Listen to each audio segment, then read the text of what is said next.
how would you score? How would you rate my 3 out of performance? 10.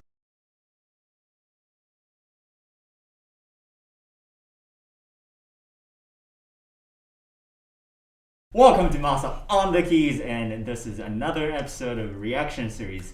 But today it's a little different. I'm not singing. I might cry in this video because these two I have here today is pianists, and they are about to rip my heart off and critique my piano playing. Anyway, enough of me talking. So let me introduce. Yeah, so I'm Josie. I've been playing piano for, I want to say 16 years now. I'm in my last year in my undergraduate degree at USM, and I've been performing solo and collaborative music for, I think, 8 years at this point. I'm Alex. I've been playing piano for 6 years now, and I'm in my 3rd year at USM in my undergraduate for piano performance. And I've been playing solo rep for probably about 4 years of that 6 years. And collaborative, but mainly solo. So actually we all three are pianists, but little only difference is I focus my study in jazz piano, and these two study the focus in classical piano. But on the classical piano side, we all three of us learn from exact same instructor. So No yeah. excuses, Masa. Thank you. He said it, no excuse. All right, I'll have these two listen again and go from there.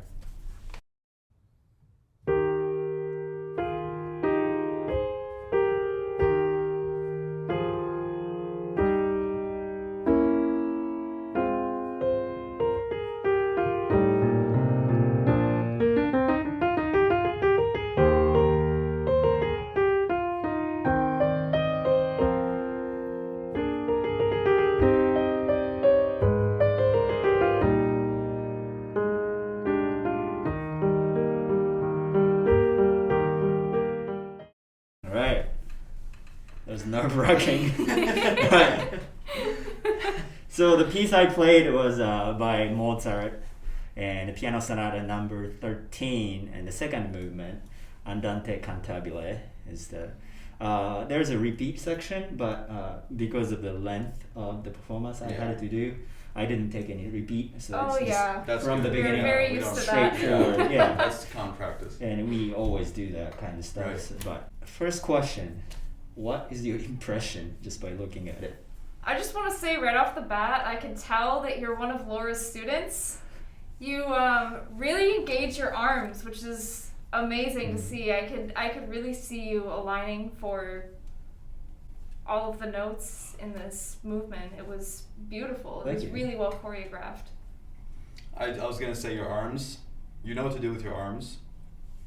But there are some parts of the alignment that still aren't there. Like your body was pretty much the exact same the whole time, except for you're moving side to side, I'm sure. But equally important is when your hands are together, you have to move back, right? Until your elbows come in. So all those arm motions that you're doing are fine. Okay. But if your wrist is cocked, it doesn't even matter. Because your arm's not behind your hand. Right. Yeah. So you're not even using, so you're basically like this, you know what I mean? Yeah. If you move that body back when your hands are together, you can get everything behind what you're doing, and then your aligns more. It'll align more. And another thing I noticed is that it's like with Laura, our teacher, Mozart becomes like a technical exercise, right? But Mozart's not. You know what I mean? Yeah. We treat Mozart like a technical exercise, but we don't treat Chopin or Beethoven like a technical exercise. So I think as you start to progress, you can start thinking more about sound and like how do I play this to get the sound that I want instead of just alignment. Because alignment is great if you want to poke a hole through drywall. You know what I mean? Like if you align perfectly, you can like break a brick with your finger. Sure. Yeah. But which is good for sound projection, And can we also just acknowledge the fact that you've been doing all of this online, That's crazy. Yeah, I can't even thank imagine. you. which is insane. I mean, I spent my whole first year here working on a Mozart sonata, and I had her in person, and it's a lot of work trying to figure out how to do that on your own without any kind of anyone there That's to really crazy. guide I don't you. even know like how you did that. Yeah. And I can really see how much you've accomplished just in this past year. It's really incredible. I mean, the only reason I got aligned and stuff is because Laura would yell at me. Right. So, like, Yeah, you gotta have someone you don't yelling have at you. anyone there in the room Sure. like screaming at your face, so it's impressive what you've done. Like fear, there's no fear motivating you, but you're still doing it well. Like Yeah. Well, I think, both of you, we kind of dug into the next question of, what did I do better? I think the alignment, and I still remember correctly, like when I came here for the first time about 2 years ago, I had a really bad shoulder tense. So I was playing, and plus my hands were very flat while playing, Mhm. if you probably remember. Oh, Yeah, and I don't know, what do you think? What did I guess, do well in that particular performance? and this Besides one, alignment, yeah. I think that you just you're getting a better sensibility. Like sometimes I would see you on stage and you used to play Thelonious Monk or like Yeah. not like that bad, but like you know what I mean, like just play the notes, like. Uh-huh. But now it's like you're getting a pianist's sensibilities, especially classical pianists. Mm. definitely. I can see that you're starting to understand Mozart a little more. Yeah. Yeah. And it's an ongoing thing, especially the shoulder tension. And Yeah, I have terrible. it's something that I feel like we're probably going to struggle with for the rest of our lives, but just starting to think about it is already really helpful. Yeah. Yeah. Good. I guess I don't have to cry tonight. No, you don't. No, you don't. You don't. Yeah. All right. Shall we move on? I think so. Yeah. I think so. I think Alex, you dug in already, but Yeah, what's somebody one? got a little ahead. He wants me to be honest, like. No, that's totally fine. What did I do that needs to be fixed? Any technique or I mean anything you can think of just by looking at that performance. There was one thing that really, to me, I think would make a lot of difference musically, and that's matching the decay of the note, Yeah. especially in the cadences. And that's something I'm really started to dig into myself right now, but just that adds a little something extra after you've learned a piece to really, really be able, and you're at a point now where I think that Yeah. you have enough control over it that you can start listening for that more, and I think that would really bring it up another notch. Yeah, for sure. I think matching, if you don't know what matching is, it's basically when you have a longer note or sustained note and you have to play the next note instead of playing louder or like in the same amount of the strength, you basically soften it just a hair to match the decay of the piano sound. The decay of the note before. Thank you. Yeah. So if this note is decaying, you have to play the next note the same volume as The as decay, far as yeah. it's decayed. It's really easy, obviously. Yeah, it's the easiest part about piano playing. It's that all our notes die out after we started playing them. But I totally agree with that. You should start worrying more about your sound and transitions. Like, you would like get to a new section and it was not. You weren't thinking, okay, because like classical music is all about, it's literally just form, basically, Right. and harmony and line, but like the form is like the most massive part. Is like, how do I make these pieces come together? Like, Yeah. and like you should start worrying about, okay, how, like you start the new section from the old section. How are you going to do that? Right? The sound has to be exactly in a way that you can convey that this is a new section, it came from the old section. It can't start like sometimes you would start a new section and it sounded like you cut it, like you were editing video or something, and like it was like the decay, and then like a new section started and it was like a new clip. But it has to be like organic. Yeah. I think that's like one of the most easiest thing, most Yeah, actually easiest most thing. difficult thing. Yeah. That I think that tied to kind of sensitivity of how we play piano, how Right. we approach to Mhm. the instrument is, I think, controlling. I don't want to offend anybody, but let's say a home players probably in their ears. I'm sure. I don't want to offend anybody, but it's much more easy to control because they are the Yeah, ones they don't have controlling to their airflow. Make an Mhm. illusion. No. Mhm. Like we have to literally make like magic happen. Yeah. Like you have to play a melody, but every note you play after you start playing it, it starts dying out immediately. So it's like ding, ding. Yeah. So like, Yeah, how do you? You're already at a disadvantage. Yeah, it's an so- extreme. It's the exact opposite of what the human voice does. And the most beautiful thing, every instrument is modeled after the human voice. Mm. So we have to make a line sing. So Yes. we have to defy everything, all the disadvantages about the instrument. It's like percussion Definitely. instrument. Right, exactly. It's like marimbas or a cymbal crash or a gong, like Mhm. you hit it and it starts. It's not like the human voice Yeah. or like a violin or any horn or anything that has breath behind it. Right. Because every time we hit the note, something's hitting the string. Right. So Right. So be conscious about the sound. Okay. Is what I'm trying to say. Mhm. And then when you have that sensitivity, the next step is how do I make this sound happen Mm. with my technique? And that's another thing I noticed is sometimes you would be moving your body when you didn't, like towards the end there, you had a cadence and you went forward and Mhm. backwards, just playing the same chord. If you don't need to move your body, don't move your body. Okay. All it's going to do is make your technique worse. You should only be moving your body in the places that it needs to go. And when you know what I mean? Anything other than that is going to throw you out of alignment. Basically, eliminate any Eliminate unnecessary- any unnecessary. Laura always said, like, in great anything, architecture, painting, music, there's never any excess. There's never any waste. True. And if you want to like play great music, there can't be any waste in your technique either.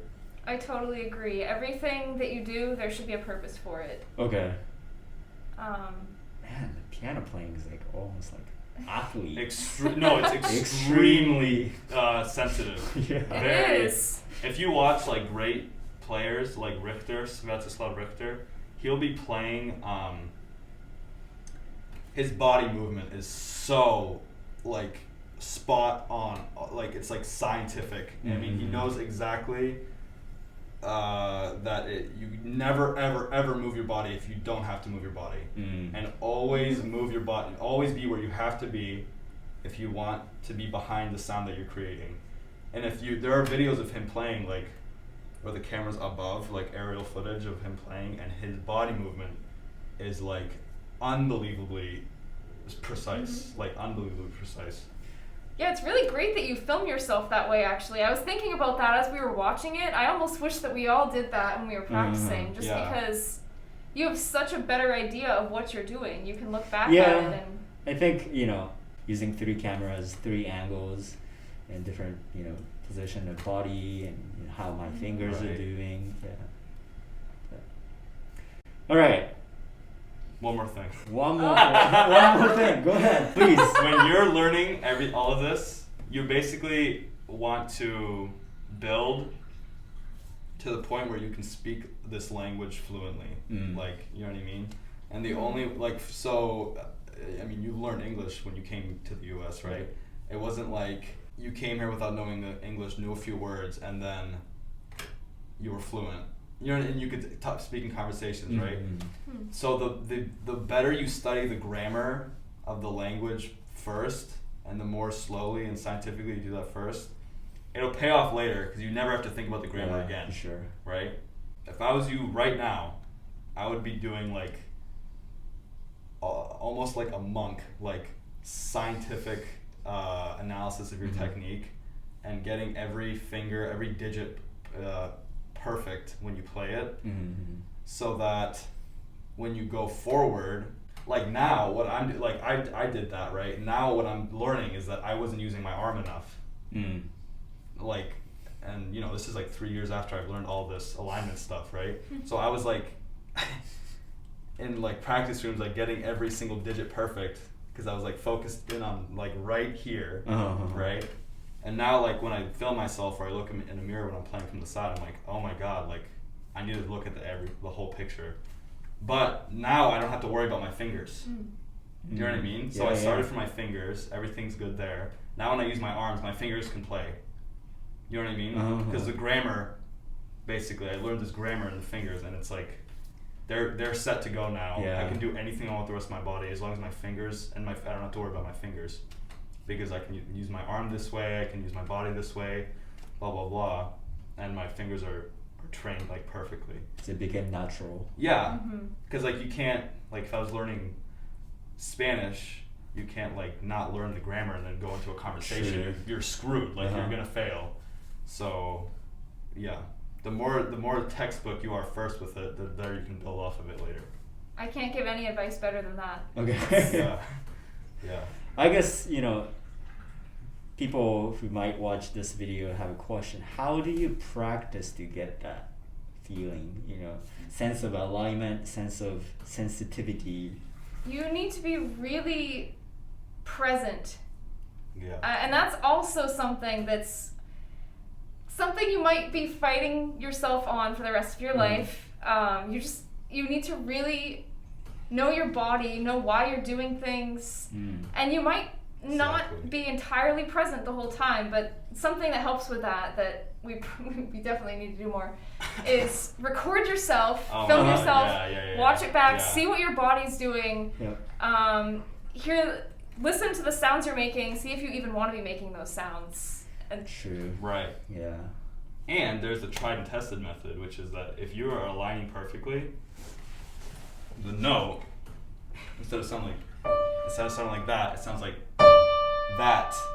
It sounds like someone plucked string from the side. You know what I mean? Like it's like almost like a harpsichord. Yeah. So if you listen to the sound, that's how I knew I was aligning correctly when I first started. Is I was always. That's why the reason you align is first not to injure yourself, but if you're playing in a big concert hall, right? Mm-hmm. You have to play to the last person in the last row. True. Mm-hmm. And the only way you could ever do that is if you aligned, because the notes will carry so far. Because the popping sound, you can hear that for miles away. Yeah. And like if you look at like someone like Horowitz, like this is kind of controversial, but everyone loves Horowitz, right? He played with flat fingers and he didn't align. And his piano, the keys were like feather. You could just like blow on them. You could blow on them and they would depress, because he didn't align. He needed that like kind of smack. He needed such light action to get the big sound, so that he could play to the last people in Carnegie Hall. But Rubinstein didn't need it. You know what I mean? Right, yeah. Richter didn't need it, right? Because they aligned. So it's a lot to think about. A great teacher to guide you doesn't hurt either. Exactly. It's a lot of information. Yes, clearly, a lot of information to be dealing with, and having someone point you in the right direction. It's really irreplaceable. Yeah. A lot to learn. I've been playing piano almost 22 years now, plus or minus. more or less. More or less. Yeah. I finally start to understand snippets of piano playing and what the instrument does and what you have to do to play the instrument. Right. Yeah. Yeah. It's a lot to think of. It's an extremely difficult instrument to learn how to. You have to like an oboe player will never. He will, but they will never have to deal with the same type of thing that the pianist has to deal with in the terms of the. You're literally dividing your brain in half, and each side has to be separate. You know what I mean? So if I'm playing something in this hand, that the gesture is like this, and then the other hand's playing like this, they'll start to mess each other up because it's part of the same brain. And even if you just keep your hand still, try to keep your hand still and do this with the other one. If you really, really watch your hand is doing the microscopic version of what this is doing. Because your brain has to do, you know what I mean? Right. Wants to do the same thing. So it's like, you're like defying like all the odds playing the piano. You like have an instrument that doesn't sing. You have an instrument that divides your brain in half. You're basically like a conductor of the orchestra. And it's constantly dying. Constantly dying, and you have to imitate other instruments all the That time is true, instead yes. of being your instrument. Yeah. So it's a really hard instrument. Plus, we are basically moving four limbs all the time. Yeah, exactly. Sustain on the right foot, Right. and the soft pedal, Yeah, or yeah, the yeah. middle Yeah. sometimes with your left or right. Right. And your right hand, left hand, as you said, doing separate things all the time. And on the top of that, we are reading two lines together. Yeah. Whereas, Right. most of the instrument players, they only have one line to read, except organ players, but They have more than they're That's and something they're else different. altogether. They're That's not something even people separate. anymore. They're like aliens or something. But yeah, They a were lot made to think labs. of. It is, Yeah. yeah. Right. I think we got a lot of good things out of it. Yeah. I think so. Yeah. I think so too. Now is the time. The moment of truth. Moment of truth. Uh-oh. Yes. Overall, how would you score? How would you rate my 3 out of performance? 10. No, I'm just kidding. Whoa! I'm just kidding. I just wanted to, Shock be value. an asshole. Yeah. What would you rate it? Sorry. I would probably give it a 6.5 out of 10. 6.5. I okay. think you've got a lot of good things going for you so far. You clearly have been working on alignment. Like Alex said, there's still some work to be done, but I can tell that you've been putting in work already. You have a lot more control over your sound than seriously when I heard you a few months ago. It's amazing. Thank you. I would agree with that.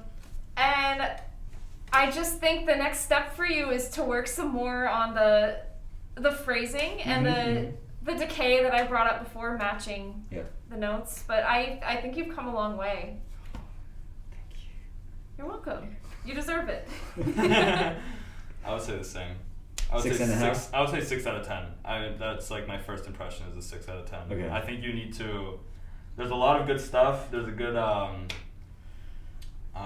sense, kind of, but put more logic into it. I would say more like a monk. Yeah. Like hermit, monk. Exactly. Like Practice like a monk. Yeah, exactly. Not like Thelonious Monk. But, Yeah. but like a monk. Like Yeah. you just have to be like scientific and almost like a mathematician. More present.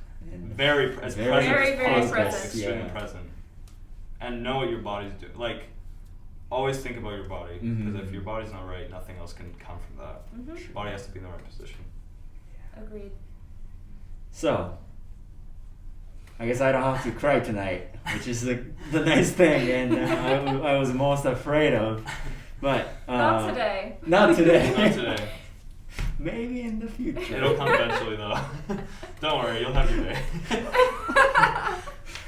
Well, thank you so much for doing this. I course. really Thanks for appreciate having your us. critique. Yeah. And if you learned something, great. If you are thinking about playing piano, I hope we didn't scare you away. But as always, thank you so much for watching, and I will see you in the next video. Peace. Bye-bye.